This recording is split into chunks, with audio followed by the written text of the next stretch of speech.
Hallelujah, hallelujah, hallelujah, hallelujah. Blessed be the name of the Lord. Greetings in the wonderful name of our Lord and Savior Jesus Christ of Nazareth.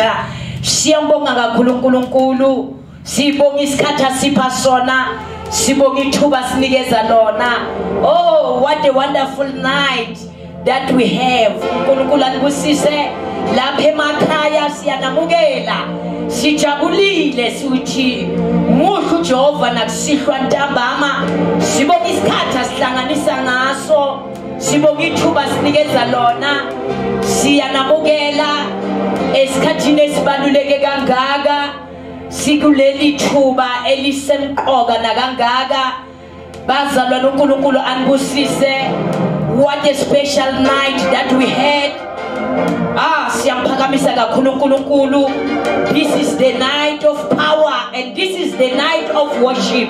It is where we are busy worshiping the Lord, lifting the name of the Lord higher and higher. Siyabonga kakhulu uNkulunkulu. Ungakhohlwa bazalwane sikule nkonzo enkulu nakangaka under this theme, under this subject, worship the Lord even in the midst of the storm. That is Habakkuk chapter 3 verse 17 and verse 18. uNkulunkulu anibusise sizwa uHabakkuk ukhuluma lamazwi uthi though the fig tree does not blossom and there is no fruit on the vines, though the yield of the olive fails, and the fields produces no food, though the flock is cut off from the fold, and there is no cattle in the stalls, yet I will rejoice in the Lord. Yes, I will choose to shout in the exaltation, in the victorious God of my salvation. Blessed be the name of the Lord. Siyabonga kakhulu uNkulunkulu. Sithi ubusuku obukhulu lobo, ubusuku bokudumisa, ubusuku la sisho khona amazwi akhulunywa uHabakkuk athi ngiyombonga uNkulunkulu ngiqhubeke nokujabula ngithokoza. Kungakhathalekile ukuthi uma ngiye esibayeni inkomo azikho, kungakhathalekile ukuthi uma ngiye ensimini amasimo ashile akukho kudla, noma kungena kudla, I will keep on worshiping him.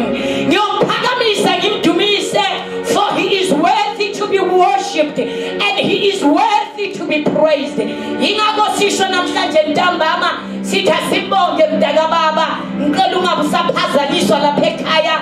Don't allow anyone to disturb you. We are in his presence. Sesifikile sesebukhoneni bakhe. So khona siyamuzwa.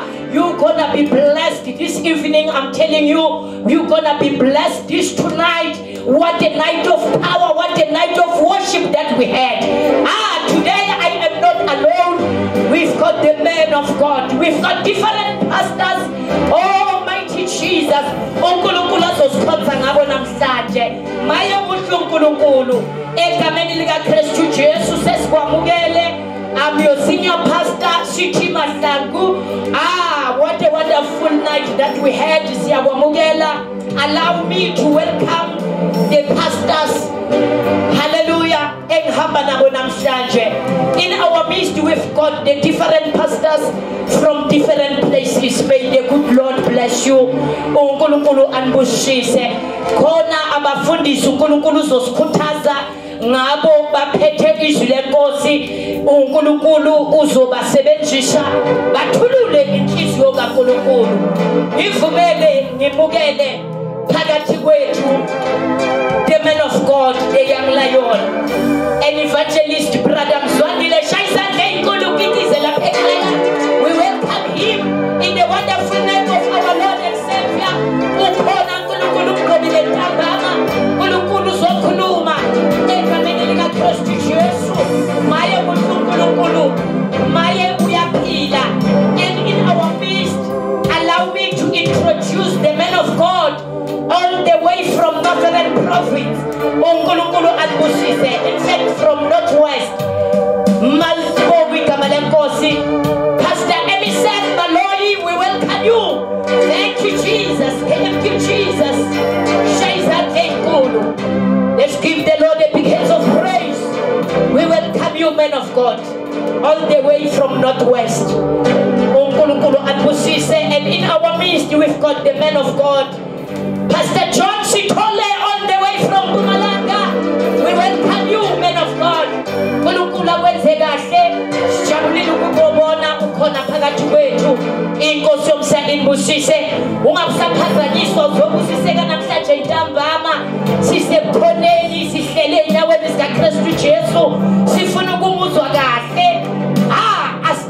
Ngesakhi isandla inkosi yomsana imbusise inkosi yomsana ilenze kahle siyadumisa egameni lika Kristu Jesu sibonga uNkulunkulu ngethuba sinikeza lona uma siqedile ukudumisa siyagijima siyezwi lenkosi inkosi yomsana ilenze kahle.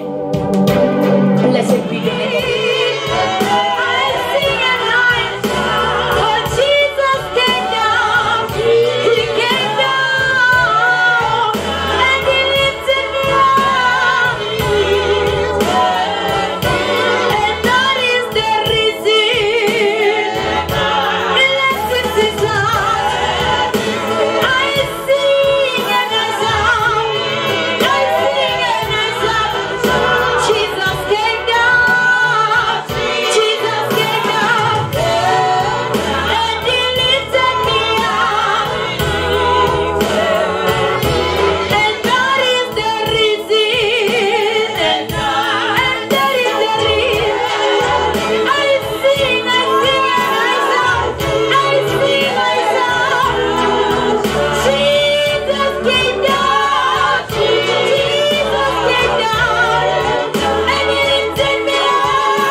siyabingelele egameni lika Jesu Kristu waseNazaretha.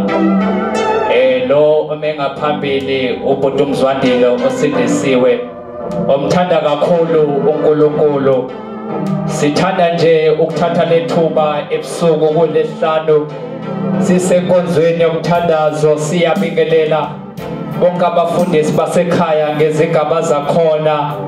Sibingelele noma Mdlunkulu, uMaprofethi, umabhishop umapostoli sibingelele bonke omama emakhaya sibingelele intombi sibingelele insizwa sibingelele obaba kulomsuku obumnandi kangaka lapho khona sikhuluma ngendaba ebalekele kakhulu sithi worship the Lord even in the midst of the storm.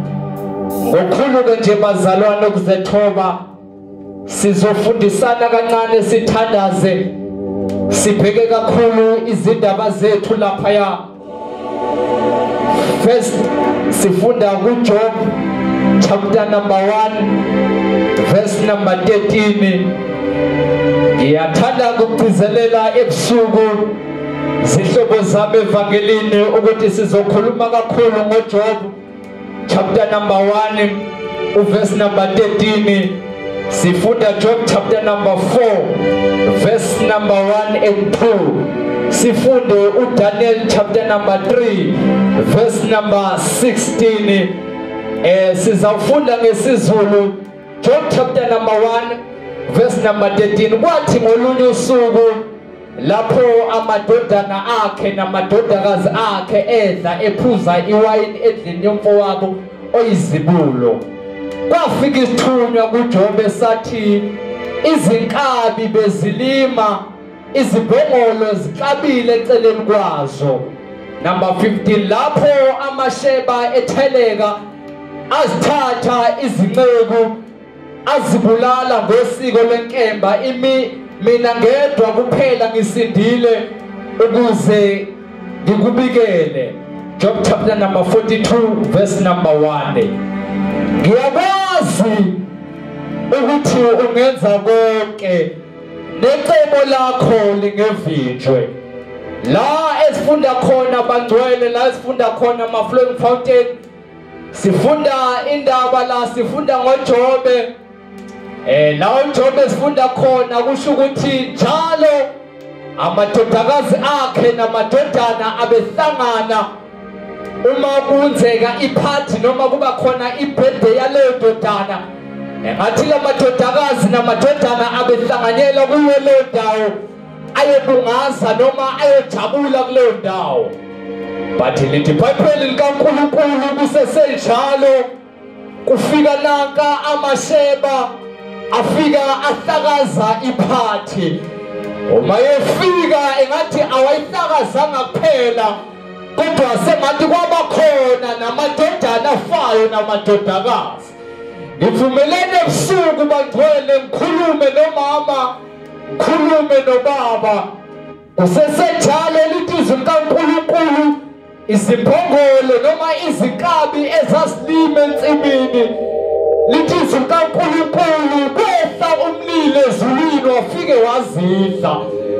Kodwa sibona uJobe esebhala kuverse number 21 ethi uNkulunkulu uthathile, ngiphumile ngiyize sizalene sikamama, ngiphinde futhi ngibuyele ngiyize. Sanibona bazalwane, ngifuna ukushumayela ebusuku ngiphumelele. Uma ufunda kuJob chapter number 42 uthi Jobe ngiyamazi, yalazi futhi necebo lakhe. Kanti Jobe kwenzakalani? Amadodana ethe file Jobe sengabe lesi sikhathi sakho sokhala, kodwa sibona uJobe babazalwane ethi ngiyamazi necebo lakhe lingevinjwe. Ngabe ngiyambona uJobe emile abazalwane isimo singavumi, befika omakhelwane bezomkhalisa, befika omakhelwane bezomduduza ethi ngiyamazi ukuhleka izweni uyaphila. Lalela nobazalwane ebusuku ngiyakhuthaza, khuthaza omama, khuthaza abantu abasha, khuthaza obaba ababhekene nezimo ezinzima. Ngithi uNkulunkulu uyakhonzeka nasebunzimeni, noma ethule kodwa impendulo khona. Sanibonani bazalwane, uma uzofunda iBhayibheli ufaka amadodana amathathu emlilweni encwadini kaDaniel. Lithi iBhayibheli amadodana sengathi behlala ezweni laseLebanon, kanti bekukhona inkosi igama layo uKebnezari. Uthi uKebnezari kungani bani wabafana ningaguqi kulesithombe ngisibekile bathi labafana no asikwazi ukuguqa ngoba sikhonze wethu uNkulunkulu awusanibona bazalwane ebusuku ngathi ngakhuluma ukuthi asizoguqela noma iziphi ithombe khaba yikha asizothandaza bonkothiko kodwa kwamele sazi ukuthi muphi uNkulunkulu esimkhonzayo noma isimo sivuma noma isimo singavumi asizoguqa kubantu esingabazi ngoba sesisesimweni kodwa kwamele simazi uNkulunkulu wethu abazalwane ebubini nasebuhleni lithi iBhayibheli kusesenjalo kwangena uNkulunkulu emlilweni ngingathanda ukuchaza lokhu ukuthi abafana uma bengena emlilweni abangenanga naye emlilweni but bamthole sengaphakathi komlilo noma uNkulunkulu befuna ukucisha umlilo ubengekazi ukuthi awucishe umlilo ngoba bekumele abonakale uNkulunkulu omlilo phakathi komlilo awusanibonani bazalwane so ngifuna ukuchaza namhlanje ebusuku ukuthi uJehova akazocisha umlilo obhekene nawo uJehova inkinga obhekene nayo akazoyithulisa but uzongena phakathi kwenkinga lo okuyo ngoba uyakwazi ukuba senkingeni futhi uyakwazi ukuba semlilweni futhi uyakwazi ukuba senhluphekweni awusanibonani bazalwane sesiyavala Mose mfundi iBhayibheli likaNkulunkulu funde lapha kuGenesis chapter number 21 lithi iBhayibheli ngathi bekunendoda bekunomunye womama igama lakhe uHagari athi uHagari lo ube indoda athi uHagari ube umfazi kaAbraham but lithi iBhayibheli engumfazi kaAbraham but futhi ube isigqila ezweni lakwa-Israyeli noma endlini ka-Abraham ngathi bekukhona umfazi u-Abraham abe naye igama lakhe uSara lithi iBhayibheli likaNkulunkulu ebazalwane lo mama lo onguHagari yena ube isigqila but uSara ube nenkinga yokungathola abantwana athi basebethatha leli thuba basebenzisa uHagari lithi iBhayibheli uHagari wamzalela indodana uAbraham but kwenzeka-ke indaba ebuhlungu ukuthi uAbraham esena indodana kwabakhona inkulumo ephumayo ukuthi no because uHagari noma because uIshmayeli uyindodana yomuntu oyisigqila masimxosheni kulelizwe lakithi lithi iBhayibheli uAbraham wenkosi indodana yakhe khumbula uIshmayeli beyigazi lika-Abraham but le ndoda le iba nesibindi sokuxosha igazi layo lithi iBhayibheli wahamba uHagari babalungisela isikwa wahlala khona ehlathini but kunento engiyithandayo ngoba uNkulunkulu uma singaphakathi kwamastorm webazalwane sengathi ila avela kahle ngathi ila avela kakhulu khona lithi iBhayibheli esesehlathini uHagari wafika uNkulunkulu wathi ngilizwile izwi lomntwana kanti uNkulunkulu ubungamboni yini na uHagari esesendlini ka-Abraham ehlupheka uzomuzwe sesenhlathini esesehluphekweni sengathi ngaveza abazalwane sengathi uNkulunkulu usizwa kakhulu uma sesemzimeni uNkulunkulu usizwa kakhulu uma sehluphekile lithi uNkulunkulu wavela uNkulunkulu kuHagari wathi nanka amanzi uma ephenduka uHagari ubona amanzi and ngiyathanda ukugcizelela lokhu ukuthi kwakungesiwa amanzi kuphela kodwa kwakuwa amanzi okuphila. Uma uJesu etozani kimi nonke ninenikhatheleyo benisindwayo abe ngiyabona uhagare ngazi ukuthi uzoyaphi kanti ubalekele endaweni eright ehlathini wabalekela la inamanzi okuphila khona. uNkulunkulu la abonakala khona ezimweni la esithi akazobonakala khona. Samanye sebusuku ungakhuthaza omama, khuthaza obaba, khuthaza abantu abasha. Ithi inhlupheko kuyibunzima kuyo ama-storms akushayayo awazile uzokubulala kodwa akuphushela kuNkulunkulu.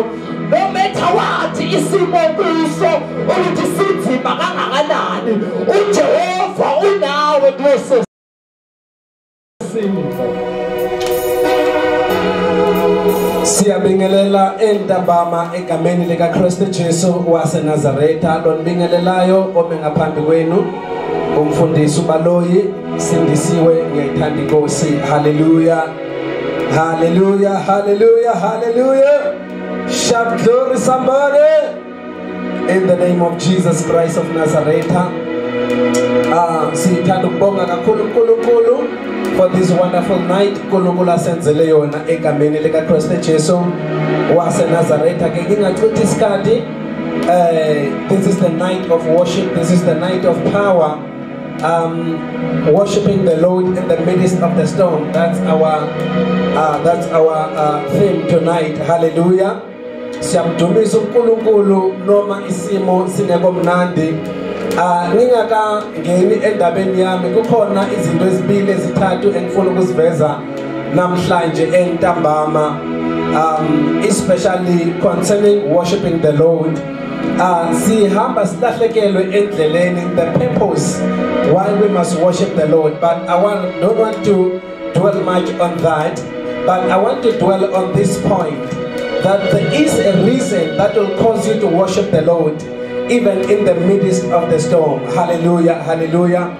Number one, what I want to reveal is that the knowledge of God, knowing that God is God even in the midst of the storm, trusting the Lord and keeping your hope in the Lord. These three things, they are the ones that will make you to keep on worshiping the Lord.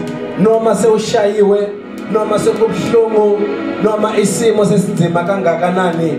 If you can know that God will remain God, and if you can know that God will never be defeated by any storm, you will never be silenced by any kind of persecution, any kind of affliction, any kind of storm will never silence you. In the book of Judges chapter 20 verse 26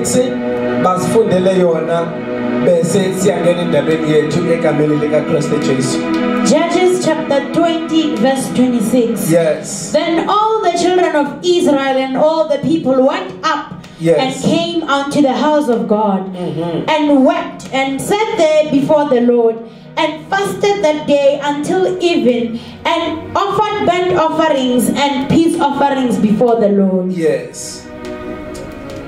Hallelujah. The Bible says the children of Israel went and fasted, went into the house of the Lord and fasted all day long and offered burnt sacrifice and peace offering before the Lord. Again, let me try to give you a brief history or the context of this scripture.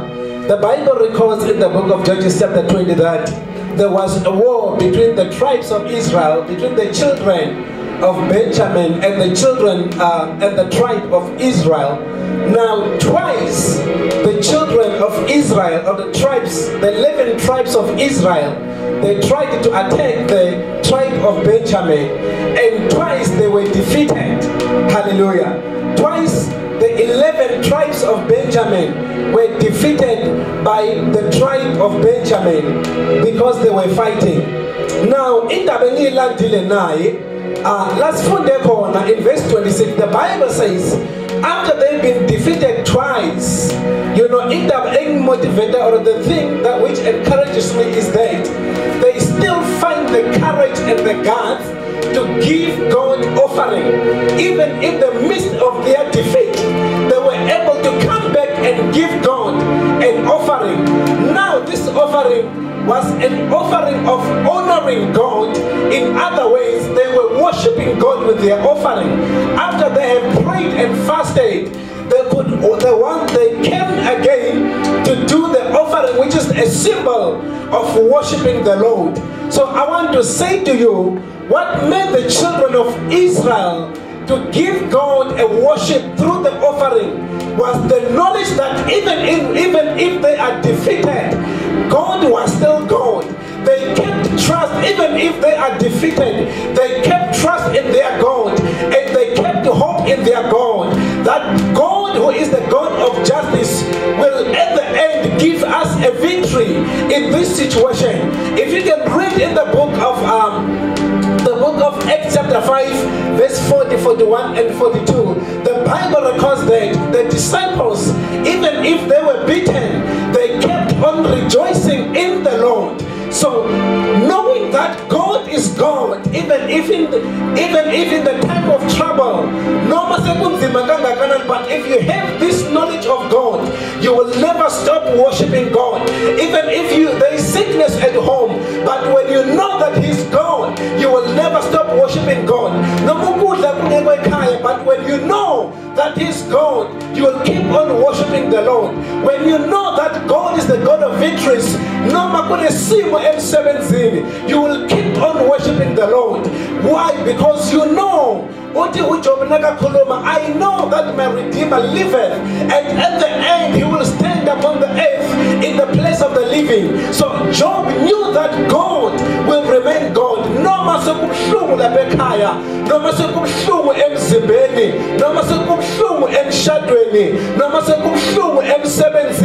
but when you have the knowledge that He's God, nothing will stop you from worshiping Him, even in the midst of the storm. You know, there is something which I like about Paul and Silas. The Bible records that in verse 25 of chapter 16, the Bible records that when they were locked in the prison, they did not cry to be set free from the prison, but the knowledge that God is still God, even in the midst of the prison, they kept singing and praising and worshiping the Lord. Not that God must come and take them out, but only through the knowledge that God, He is God. Nothing will change Him.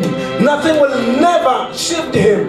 Nothing will never make Him to change His mind towards you. In fact, let me tell you that, you know, you are on that situation so that you can be tested. How much you know the Lord, how much you trust the Lord, how much you hope in Him. For David says in the book of Psalms 32, Psalms 42 verse 5, hallelujah.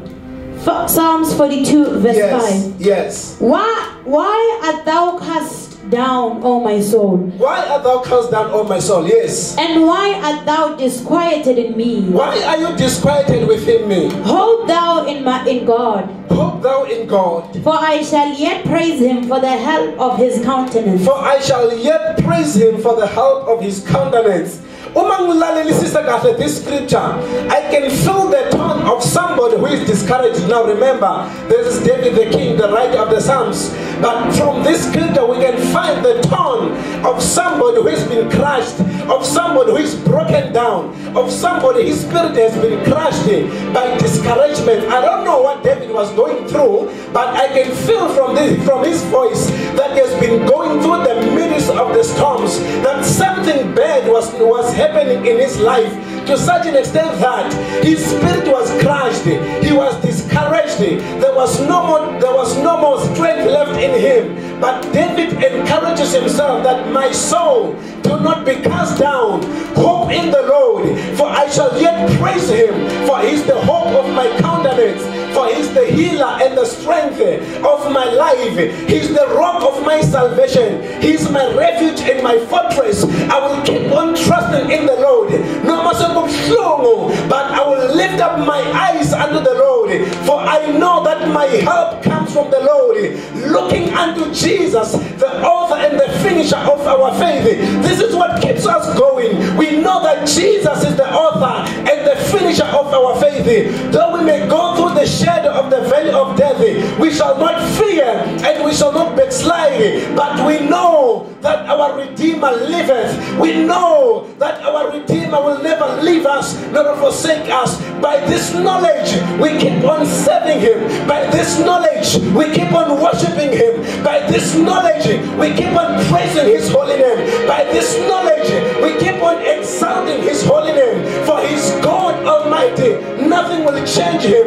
Nothing will change His plans towards us. Nothing will change His love towards us. We know that there's no powers in hell, no powers in the darkness, no powers under the waters will ever shake us. We're gonna stand our ground and declare that the Lord is God. Him alone is the King of kings and the Lord of the Lord. Shout hallelujah. May the Lord richly bless you. Keep on worshiping the Lord even in the midst of the storm. May the Lord bless you. We love you in Jesus' mighty name. Hallelujah. Thank you. Hallelujah, hallelujah, hallelujah, hallelujah. Angiphinde ke bazalwane ngibingelele nasebusuku egameni lika Jesu. Hallelujah.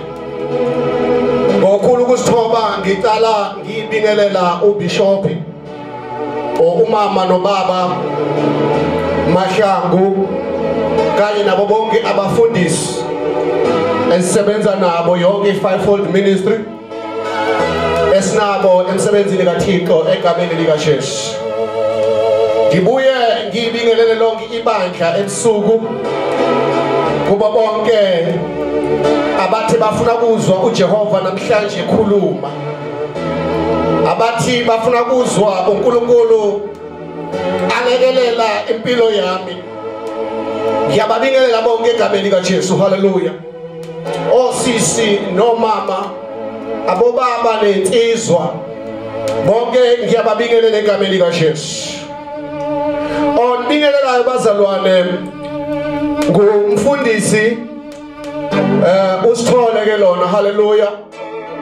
oJ Sithole bangancaki baningi kabi, so naye kulomunye uJ akana eni kodwa nguJ wakwaSithole Sibongo. Hallelujah. Ngisindisiwe bazalwane, ngiyathanda uNkulunkulu ngendlela emangalisayo. Noma ngabe siphakathi kwesimo lesinjena kusahleli kimi ukuthi usase inkosi, naphakathi kwesimo lesinjena kusahleli kimi ukuthi usase nguNkulunkulu. Inkosi yomusa engibusise. Into engichazayo ukuthi uNkulunkulu akabekwanga ngabantu kodwa uNkulunkulu waba nguNkulunkulu enjalo. Hallelujah. uNkulunkulu akabekwanga ngenxa yesimo kodwa waba nguNkulunkulu isimo singekho. Uma ngabe ungamlaleli namhlanje ebusuku uzobusele. Hallelujah. Ngoba sihamba ngaphezulu kwesihlobo esithi mukhonze nangaphakathi kwesivunguvungu. Inkosi yomusa ingibusise. Mukhonze nangaphakathi kwesiphepho. Hallelujah. Kunento ehlele engqondweni yami namhlanje ebusuku sisayofunda izwi ukuthi uNkulunkulu wabakhona kungakabikho isiphepho. uNkulunkulu wabakhona kungakavuki isivunguvungu kuwe. uNkulunkulu wabakhona umuntu angakaqali ukuhlupheka. uNkulunkulu wabakhona umuntu angakehlelwa usizi. uNkulunkulu wabakhona inyembezi zingakehle. Uma ngabe umuntu engena phakathi kwesiphepho, ungena phakathi kwesiphepho kanti uNkulunkulu wabakhona isiphepho singakafika. Ukube bengishumayela ebusuku bengizothubeka ngithi wena usemuva, phambi kwakho kunoNkulunkulu. Ngakho akunanto kufanele kuthuse uma uhamba esiphephweni, ngoba phambi kwakho kunoJehova owabakhona ungakabikho, wabakhona isimo singakabikho, wabakhona indlela ingakabikho, wabakhona inhlupho engakabikho. Hey, into esiyenzayo siyamlandela. Ophambi kwethu uyayazi indlela, ophambi kwethu udlula kiyo. ophambi kwethu wasiweya isimo. Hallelujah. Khonza uNkulunkulu nangaphakathi kwesivunguvungu. Isivunguvungu asumisa umuntu ukuba angamkhonza uNkulunkulu. Ngicela usifundele kuZenzo chapter 16 verse 24 until 26. Ngicela uyifunde nje yonke njengoba injalo. uZenzo 16:24 to 26. Ufunde uZenzo chapter 7 iverse lika usifundele u27 uZenzo evesini lika 54 kuya 56. Usifundele uZenzo 27 verse 19 to 21. Kunento ngifuna ukunikela yona namhlanje. Izenzo chapter 16 verse 24. Yena eyaliwe kanjalo wabaphonsa etilongweni elingaphakathi wabapha izinyawo zabo ogongolweni. Kepha phakathi kobusuku oPaul noSila bekhuleka bamdumisa uNkulunkulu ngamahubo. Iziboshwa zabezwa. Kavela ngokuzuma ukuzamazama komhlaba okukhulu. Kwazanyazanyiswa izisekelo zetilongo. Kwavuleka khona lapho iminyango yonke. Kwathukuluka nezibopho zabo bonke. Chapter 7 verse 54. Kwathi bekuzwa lokho bahlabeke enhlizweni bamgugudela ngamazinyo. Kepha yena egcwele umoya engcwele waqolozela ezulwini wabona inkazimulo kaNkulunkulu noJesu emingasokunene sikaNkulunkulu. Verse 56. Wathi beka ngibona izulu livuliwe nendodana yomuntu iminga kwesokunene sikaNkulunkulu. Chapter 27 verse 19. Ngicela uyibambeke lapha sike siyichube. Inkosi yomusa imbusise. Ngifuna ukudlulisa lento namhlanje. Phezu kwesihloko esithi mukhonze uNkulunkulu nangaphakathi kwesivunguvungu. Mukhonze uNkulunkulu nangaphakathi kwesiphepho. Mukhonze uNkulunkulu noma amasa enyuka noma amasa ephakama. Inkosi yomusa imbusise. Lithi iBhayibheli bababopha bePaulo noSila babaphonsa phakathi etilongweni. Bathi abaqeda ukubabopha bafake etilongweni. Bathi uma beboshiwe baphakathi kwesimo sasejele, baphakathi kwesimo sesiboshwa, baphila ngekota ethathwe ngesopho. Hey nisekhona bezalwane na indlala ibaphethe kodwa lo usalayo bathatha izovinjwa indlala. Engathi ukhona ukukhuluma namhlanje ebusuku. Bathatha izovinjwa indlala. Hayi ngifuna ukukhuluma. Phakathi ejele kunamabonde asarawunde indawo. Phezulu bengaboni, phansi bengaboni, abasayithini bengaboni, baphakathi kumnyama. Kodwa bathatha izovinjwa. Asizovinjwa ngamabonda, asizovinjwa irufu, asizovinjwa islebho, angeke sivinjwe ngamabhadla. Sizomkhonza uNkulunkulu noma isimo enkuso sesikhiyele nangamabhadla, kodwa uJehova yena sizomthumisa singaphakathi. Nkosi yomusa ngibusise. Kunento engifuna ukukutshela namhlanje ebusuku ungakazi ukuthi lithi iBhayibheli bathathwa baphonswa emlilweni noma baphonswa ejele. Bathi bangakathathwa kunento engifuna ukutshela yona namhlanje kufanele uyazi ukuthi lithi iBhayibheli ayaliwe. Haleluya. Ayaliwe amabutho babeseke bamthatha uPetro noma uPaulo baphonsa etilongweni. Nisekhona abazalwane na amabutho ayaliwe abopha oPaulo abaphonsa.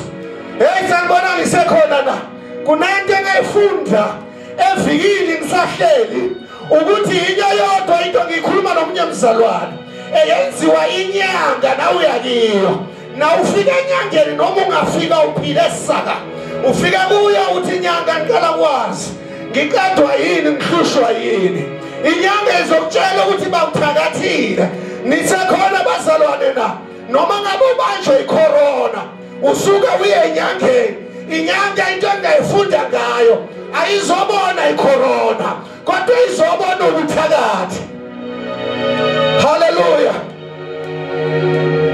lithi iBhayibheli lamadoda ayalwa athi aseyaliwe athatha uPetra mfake ejele lamadoda afake Peter ejele amadoda athathe Paul amfake ejele akuyiwona amadoda ebekade aneqala noma aboneqala kuPaul kodwa wona lamadoda ayaliwe nisekhona bazalwane namhlanje ebusuku ngifuna ukuveza nayo into haleluya ngifuna ukuveza nayo into nakusimo sipho kuso haleluya asikho isimo sezehlele ufakiwe kuleso simo kuyaleziwe emkhathini kwayalezwe emanzini kwayalezwe ejuleni kokumnyama uthiwa mawufakwe kuleso simo kodwa into engifuna ukutshela umzalwane namhlanje ukuthi na kuleso simo akuvimbi ukuba ungakhothi uJehova udunyiswa kunganamafastele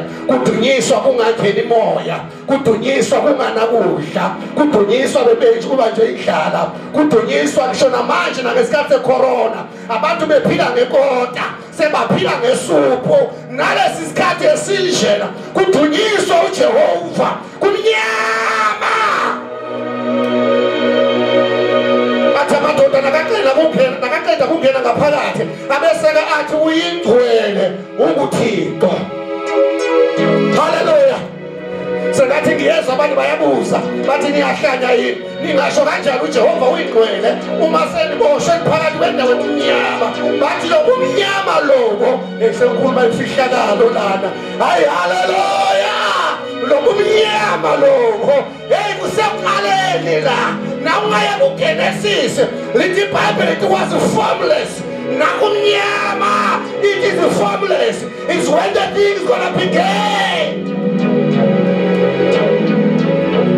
kuleso simo kuso seqaleni haleluya lithi iBhayibheli aminalifunda bathatha Stefana bambopha nabambopha Stefana noma Stefana uma bezombopha uStefana ubanika umlando kaNkulunkulu esebanika umlando kaNkulunkulu lithi iBhayibheli lento yabahlaba nayibahlaba bagedla amazinyo haleluya kwabakhona ukugugudela kwamazinyo kwabakhona bontsikintsiki nabontsakansaka emlonyeni yabantu nisekhona bazalwane la uma sekukhala bontsikintsiki nabontsakansaka sewusuke ufuna ukudla ngamanye amazwi bafuna ukudla ngamazinyo Stefano haleluya Inkosi bosisa khonza uJehova nangaphakathi kwesimo kunento empilo engifuna ukuzisho sengizohamba khonza uJehova nangaphakathi kwesimo ngicela ukufundele kulasi Izenzo 27 verse lika 19 to 22 Wathi ngolesithathu balahla izimpahla zomkhumbi ngezandla zabo khona ke ilanga nezinkanyezi zingabonakali izinsuku eziningi nesiphepho esingesincinyane siqinisa njalo laseliphela ithemba lonke lokuba singasindiswa sekuyisikhathi eside bengasadli lutho uPaul wasukuma phakathi kwabo wathi madodana ngabe nalalela mina kanamuka eKrethe naphepha kulengozi nakulokhu kuchithakala kepha manje senginiluleka ukuba nime isibindi ngokuba akuyi kufa umuntu kini umkhumbi kuphela ngokuba ngalobu busuku ngiyabonga ngibambe lapha haleluya sengiyaxoshwa la sengiyahamba nangu uyasithola sosemnyango uyashona inkosi yomusa inibusise ngifuna ukunikela into ezithu sengisuka lapha phambili haleluya hey ngaphakathi kobusuku ngizobuya nayo ngenye ilanga le ndaba ngaphakathi kobusuku abeseke boPaulo noSila ngaphakathi kobusuku usuku babheka uJehova badumisha uNkulunkulu baphakathi kwendawo enganawo amafastele baphakathi kwendawo lithi iBhayibheli baboshiwe ogongolweni baboshiwe engodweni zamaplanga ikhosomusa imbusise noma ufuna ukuhamba akuhambeki noma ufuna ukuya phansi akuyeki noma ufuna ukuthatha ngikhuluma kunabantu namhlanje abangasakwazi ukwenza lutho noma befuna ukwenza ngenxa yesimo nangenxa yesiphepho abahlangene naso kodwa ngifuna ukunika into ezithu ezizokhipha kuleso simo ezizokhipha kuleso siphepho ezizokusindisa kuleso siphepho nesimo kuso ezizokusindisa kuloko kufa leyo nkathazo indlala inkosi yomusa ingibusise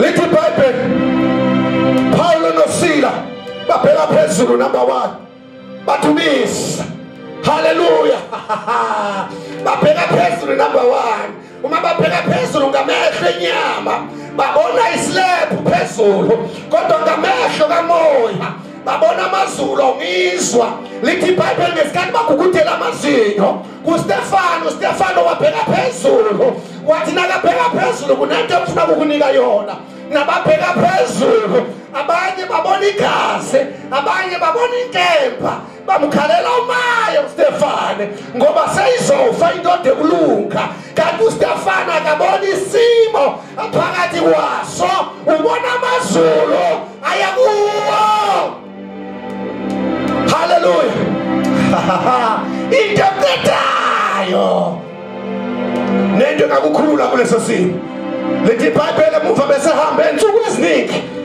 isiphepho siphakeme belahle imkhumbi ngoba sengikhuluma nawe ngiyahamba phakathi kwesiphepho kunezinto ezilahlekayo asilahleki ngenxa ngoba uthanda silahleka ngoba isiphepho sithethe isikhathi lesithe kulahleka ukubekezela kulahleka ithemba kulahleka ukukholwa phakathi kwesiphepho abantu lithi iBhayibheli balahla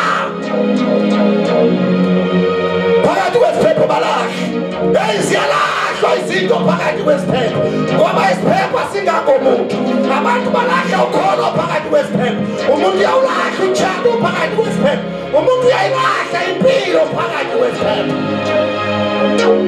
thina sakabanjwe izandla noma asabanjwe idlala angabi nankinga ukuba lahle impilo yakhe amsesi nethi ngenxa yesiphahlo ikota ka-15 rand ngenxa yesiphepho ziyalahlwa izinto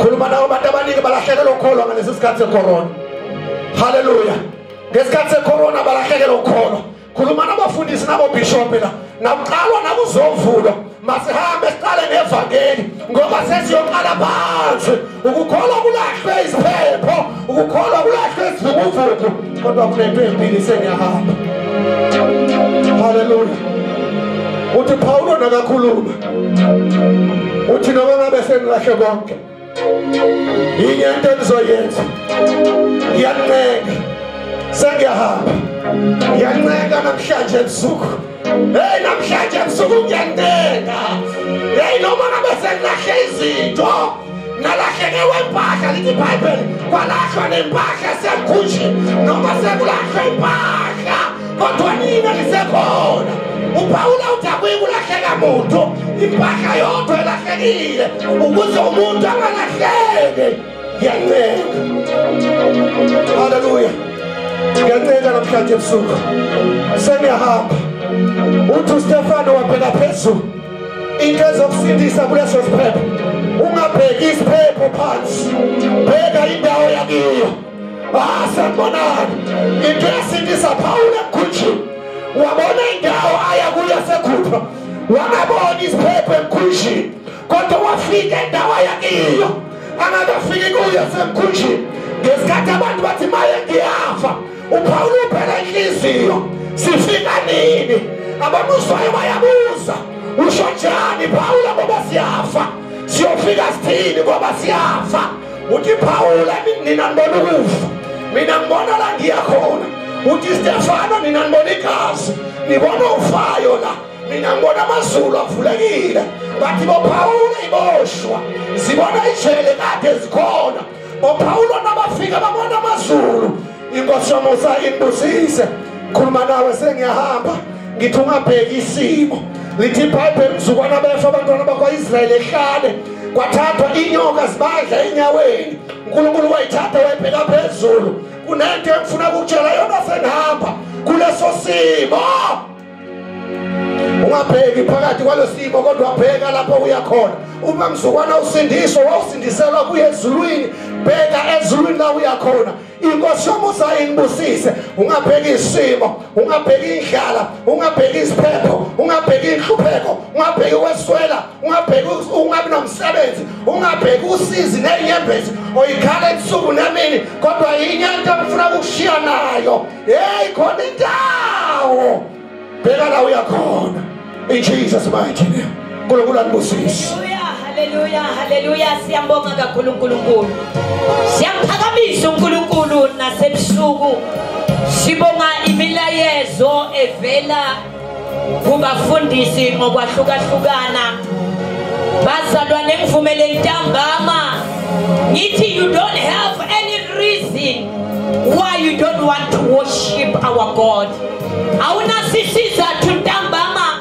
Sokuthi kungani ungamphakamisi sivezile iziqeku zenkosi ukuthi sifanele simbonge simphakamise nami ngisho njalo ntambama ngithi phakamise even in the midst of the storm we need to worship him omunye uyazibuza ukuthi ngimbonga njani izinto zingahambi kahle lalela ntambama sizombonga mntakama bekhaya we gonna worship the Lord even in the midst of the storm, for he is good. And we're gonna worship the Lord, for he is great.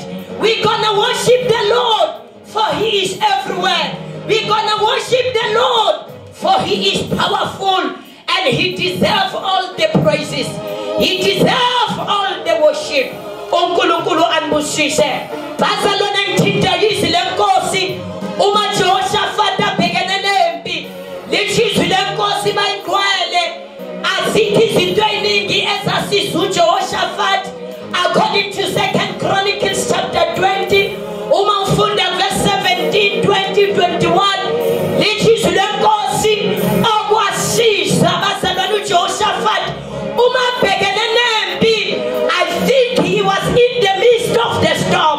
Lishizwe lenkosi wamemezela inkonzo yokuzila ukudla wathi mathandazwe kukhona futhi okunyakwenza elithizwe lenkosi uma sebabhekene nempi malibombi igama lenkosi lithizwe lenkosi utshela labazalwane hamba nabo uthi asidingi izinto eziningi uthi nalempi esibhekene nayo ayiyona yethu. You don't need to fight in this battle. What you need is only to worship. Uthatha bayingcwele uthatha all the worshippers abahlabelelayo abadumisi lithizwe lenkosi babehlotshisiwe ngobungcwele ukhuluma lamazwi uthi just take your position yourself.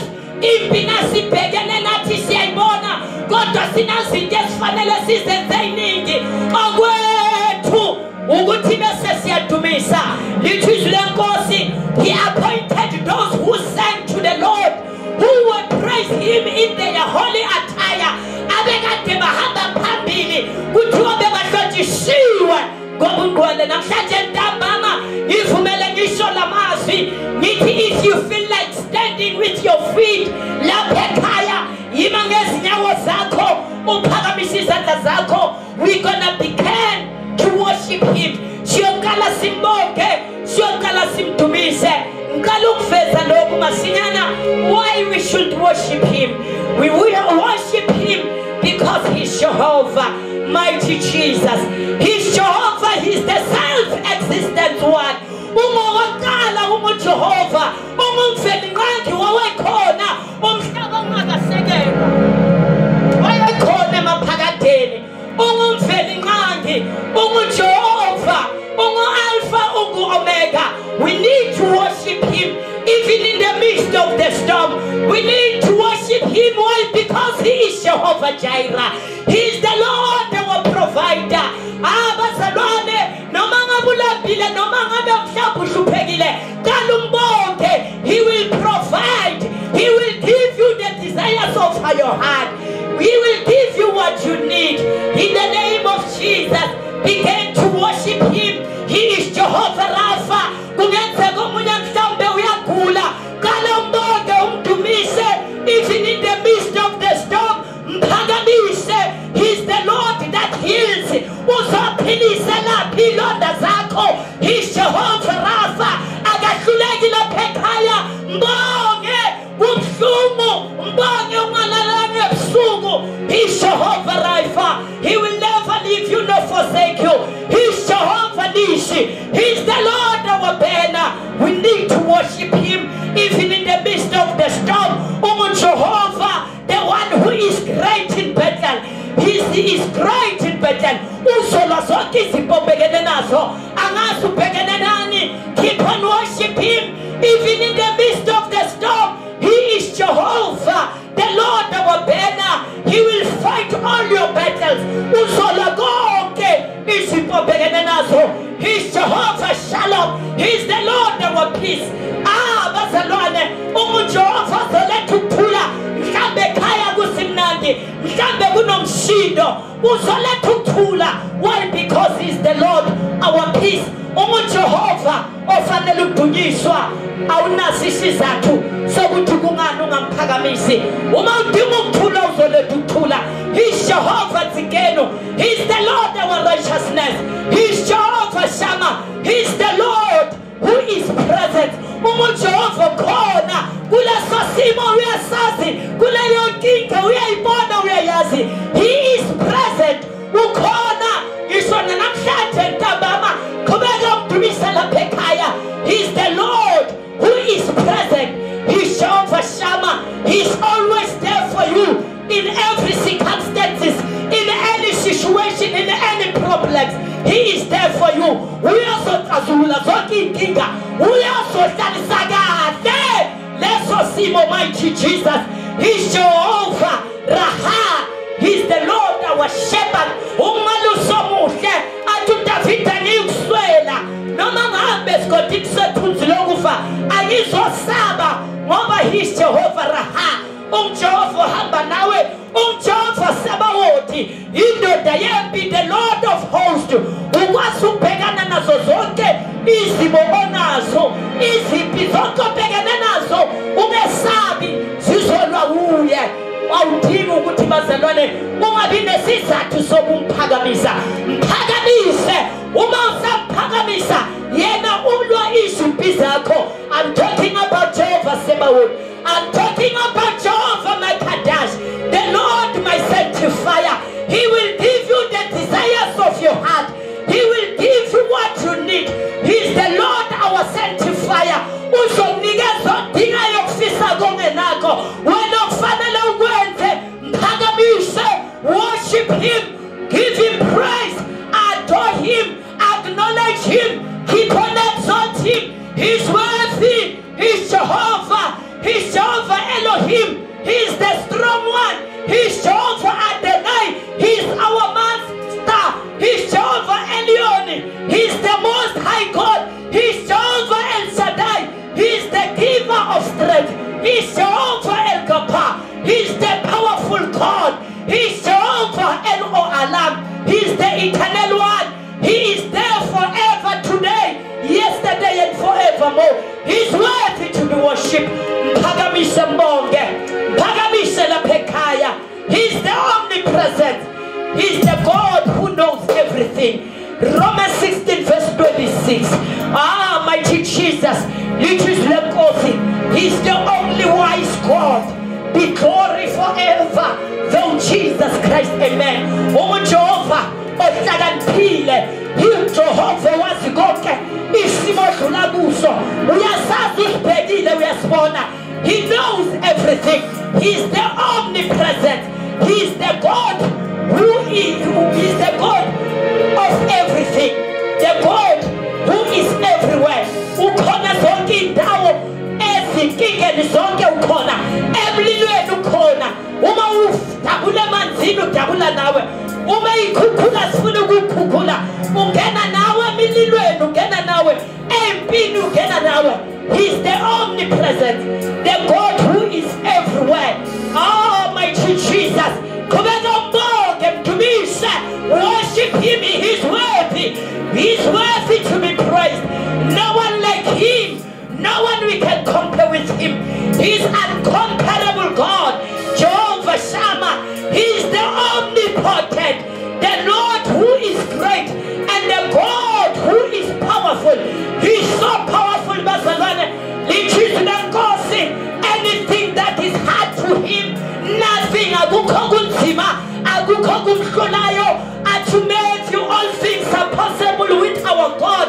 He's the God of the possibilities.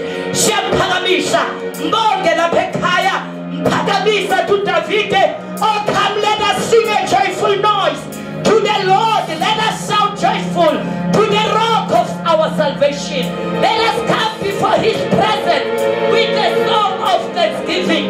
He's worthy, he's Jehovah. Baba yeye sikule, yeye sifa limilomo, skolu kubonga, skolu kuphakamisa, phaka mankosi amakhosi, wena bethamandla njengemvumo, wena ophilayo, wena omosela ongalali. Siyabonga ihlumela likaJesu, siyabonga ndoda yempi, siyabonga amafunga amajiki, siyabonga ntambama, uyinkosi amakhosi, asimbona ngojengawe. Asimona ofana nawe. Kwelo kubonga, skwele kumtumisha, wigwele. We are holy, we are mighty. We worship you. Honor and glory belongs unto you. We magnify your name, we exalt you. We thank you, wonderful Jesus, wonderful God, wonderful Counselor. We thank you for you are good. You are good God. You are great God. You are so powerful. We thank you. You deserve honor and praise. You deserve all the glory. That's why we worship you. Nothing can stop us to worship your name. We're going to keep on worshiping. Irrespective of what, we're going to praise you. We're going to thank you. Thank you, wonderful Jesus.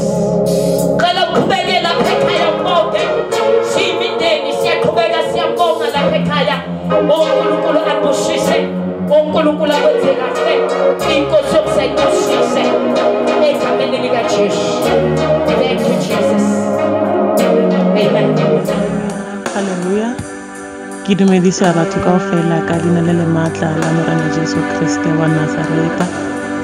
O le dumedisang ke Maskati o pholositseng wa rata Modimo. Leboha Flowing Fountain. Flowing Fountain is not just a church, but it's a family. Re na le bo ausi, ke na le bo ausi, ke na le bo abuti, ke na le bo mama le bo papa. Ke le rata kaofela. Ke le hopotse during this pandemic Jesu yena sa le khosho sa busha morena wa rona ha palelwe ke selo. Ke leboha kgopoloso tsa kerekeng ya Flowing Fountain because of ngabe se Flowing Fountain a ke tse hore ngabe ke le kae. Ke hopola ke tlile 2010 Flowing Fountain. Ke na le ngwana lebitso la hae Tsholofelo la metsi kaofela. Tsholofelo nana le 10 months. Nana le bulwetsi ba dikodu. And then asale ka mkhowe bulwetsi bono bo mo tshwara each and every year or ho ka thoma go atonya dikodu thoma dia gola. And then before di tlo gola nna tshwara ke epilepsy gore o iputsutsa ngwana monyane so a tshwara ke epilepsy. And then ho le motswadi o ira bjang ke leboga Flowing Fountain ka deliverance le di teachings fela ke khatla ke gore ha ba o fela ka go delivera empa ba o ruta le gore go le go hae o ikemela bjang. Ke hopola each and every year from 10 months ewe Tsholofelo nana le bothata ba dikodu. And then gore he di thoma vele di thoma di appear gore no to bona au ka re epilepsy teng gore le nna a ke itse ka mkhoneleng ka teng o ka re ngwana wa tlhokofala gore na jikisa matlo a tlhatsa at the same time a tshenyetsa mara ke leboha Flowing Fountain ka di teachings ka ithuta gona mo go ema ka ithuta go rapela ka ithuta go apply faith ka nnete each and every year e go sa iragale but then ke ba le patience and then sometimes ke ba le this thing ya gore mara a fa dio tse di a diragala na but then ke khatla ke gore go na le this thing ya rotloetsa mama wa ruta each and every time a ruta gore o ska fela matla modimo yena ha pa le ke selo ene o na le nako ya gae for 3 years solofelo a tshwana ke dikodu gona ba nong o delivered gore after yona 3 years on yona ever since 3 years back gona ba nong ka di 1 tsa November o ira 12 years a ke gopolo solofelo a tshwana ke dikodu ka mkhona tshwareng ke dikodu ka teng ke leboga modimo and then ke leboga le nna ke krile deliverance gore bophelo ba ka ne bo tlhakatlhakane ne ke tsulediso ka motlasa mahwafa gore maoto aka ke tsule le di ingrown toenails ke sa khono mariha and especially mariha ne ke sa pare ditlhako tsa mariha bazalwane gore ke tsule diso tse dingwe gore a o khono lo khata minwana gore a o khono khata manala patani ke leboga modimo I'm delivered and free ever since that time. I've never experienced such a thing. Ke hopola hape ke be ke na le di lampo engwe ne gola ka motlasa ka mohara molomo mo dipounameng every time he ke ja lampo ela ne utlo fisa and then e tsholoha maladu bazalwane gore ke tlhale ke enjoy le dijo Pattern Flowing Fountain ke khonne gore ke be delivered and today as I speak to you I've never experienced such a thing happen ke leboga gore ke santsane ke pholositswe ke leboga gore modimo o santsane a bereka ka maphelo a rona ke re bolela mantswa gore a re ska fela mpelo ya go rapela gore gona banong dilo di santsane di sa irale gona ka mkho o no di dimala wa tsaya matlhoga wa lebedisa dithabeng wa tlhela o botsa batho kaofela gore wena o tsamaya bjang ka mara maphelo a bophelo ba gago wa tlhwa o rasetsa batho ka bophelo ba gago gore bo bjang but then rasetsa mongwe wa bophelo because yena ke yena he is the author and the finisher of our faith wa itse gore wena o tlo fella kae motho le kwana wa mmotsa mara se selang gore ha ona ntho a tlo botsang ka yona mara ke leboga gore Flowing Fountain when you cry dipodikeledi tsa hao di a phumuha re leboga batswadi ba gore ruta everything e leng gore ka tseno le re sa eme ka yona ke le rata bazalwane and then I can't wait to see you again. I can't wait to see your smiles. I can't wait to see everybody ka lina la Morena Jesu Kriste wa Nazareth. Stay blessed. Amen.